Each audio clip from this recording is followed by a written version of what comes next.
चंडी मधुकैटभावि दैत्यदलनीय महिपरा আমাদের আলো দেন, আবার সেই আলো যাতে আলো হয়ে ধরা দেয়, তাই তিনি অন্ধকারকে ছড়িয়ে রাখেন। তখন তারা অন্তরীক্ষে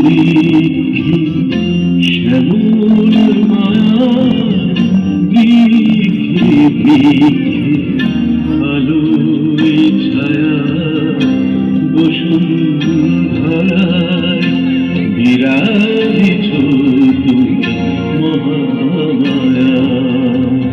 তখন তারায় অন্তরীক্ষে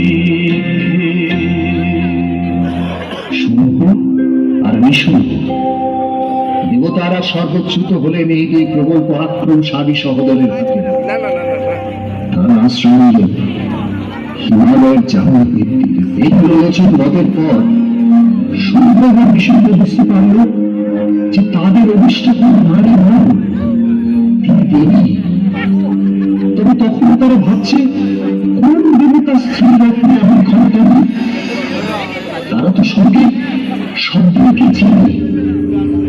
তখন তারা সেনাপতি চন্দ্র এবং মুন্ডকে পাঠালো দেবীকে ধরে আনতে। দেবী ধারণ করলেন চামুন্ডার রূপ, বধ করলেন চন্দ্র আর মুন্ডকে। এই সংবাদে উন্মত্ত হয়ে উঠল শুক্রপতি শুম্ভ আর নিশুম্ভ।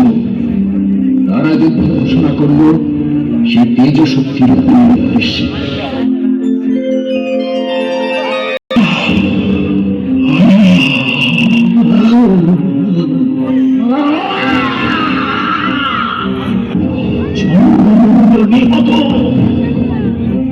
সমস্ত শক্তি জড়ো করো।